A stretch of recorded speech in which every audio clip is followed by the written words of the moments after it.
स्थित जो बहाव है इसे लैमिनार फ्लो कहते हैं।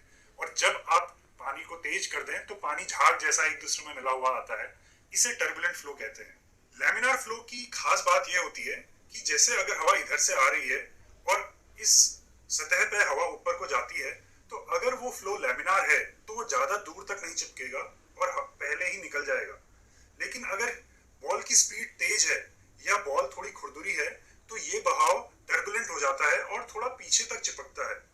तो लैमिनार फ्लो जल्दी हट जाता है और टर्बुलेंट फ्लो दूर तक चिपकता है। और इस कारण से टर्बुलेंट फ्लो का जो हवा का दबाव होता है वो लैमिनार फ्लो से कम होता है। तो अब इस फोटो में आप देख सकते हैं कि एक घुमावदार वस्तु के ऊपर धुआं डाला गया है और हवा दाईं साइड से आ रही है। तो लैमिनार फ्लो कैसे जल्दी अलग हो गया है और बहुत व्यवस्थित दिख रहा है, लेकिन टर्बुलेंट फ्लो काफी पीछे जाके छूटा है और काफी अस्त व्यस्त सा दिख रहा है हमें। तो इस फोटो में आप देख सकते हैं एक नई क्रिकेट बॉल के ऊपर हवा का बहाव। आप देख सकते हैं कि नीचे की साइड हवा काफी जल्दी अलग हो गई है और वो काफी व्यवस्थित रूप से सेपरेट हुई है, और ऊपर की साइड सीम से टकराने के बाद हवा टर्बुलेंट हो गई है और वो काफी दूर जाके बॉल से अलग हुई है। और यही क्रिकेट बॉल की सीम का एक बहुत अहम रोल आ जाता है कि जो लैमिनार फ्लो था हवा का, उस वो सीम से टकराने के बाद टर्बुलेंट हो जाता है। और इस स्थिति में ऊपर की साइड टर्बुलेंट फ्लो है और नीचे की साइड लैमिनार फ्लो। तो ऊपर की साइड कम दबाव, नीचे की साइड ज्यादा दबाव, और हवा का बल बॉल पे ऊपर की ओर लगेगा तो ये बॉल ऊपर की ओर स्विंग होगी, यानी कि सीम की दिशा में। और इसी को कन्वेंशनल स्विंग बोलते हैं, यानी कि ऐसी स्विंग जो सीम की दिशा में ही स्विंग हो रही हो।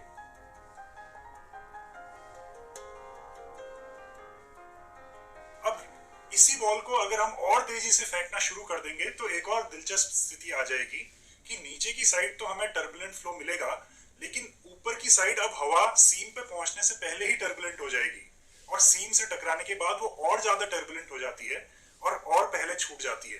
तो अब स्थिति ठीक उल्टी हो जाती है कि नीचे बिना सीम वाली साइड तो हवा पीछे जाके छूटती है, लेकिन ऊपर सीम वाली साइड पे हवा और जल्दी छूट जाती है।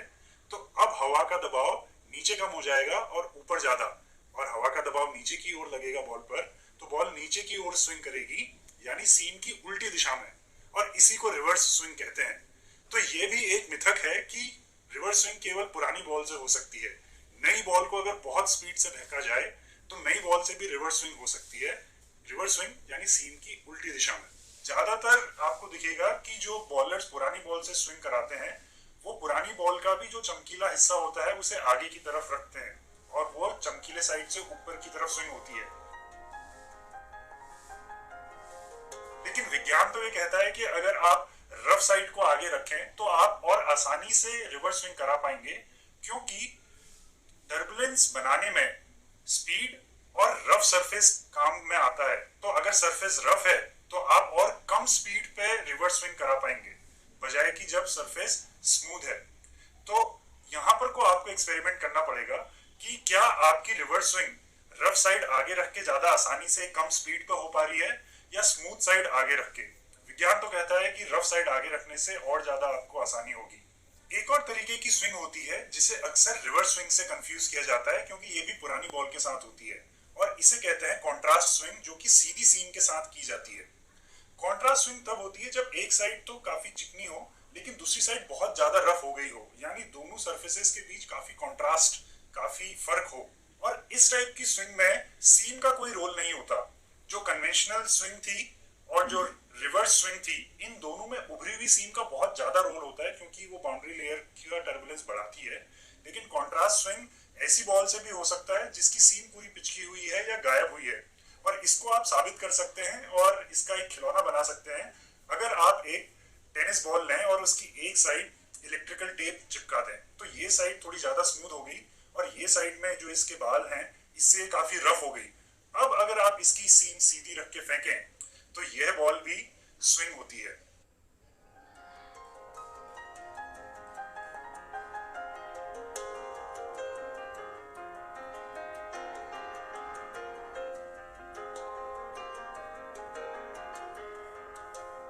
तो ये थी तीन तरीके की स्विंग। कन्वेंशनल स्विंग जो सीम की दिशा में होती है, रिवर्स स्विंग जो सीम की उल्टी दिशा में होती है और नई और पुरानी बॉल दोनों से हो सकती है, और कॉन्ट्रास्ट स्विंग जो सीधी सीम के साथ होती है और पुरानी बॉल के साथ अक्सर होती है। और तो आप ये दो मॉडल जरूर बनाएं, फोम बॉल का और कॉन्ट्रास्ट स्विंग का, और खूब मजे करें और इसके साथ विज्ञान भी सीखें।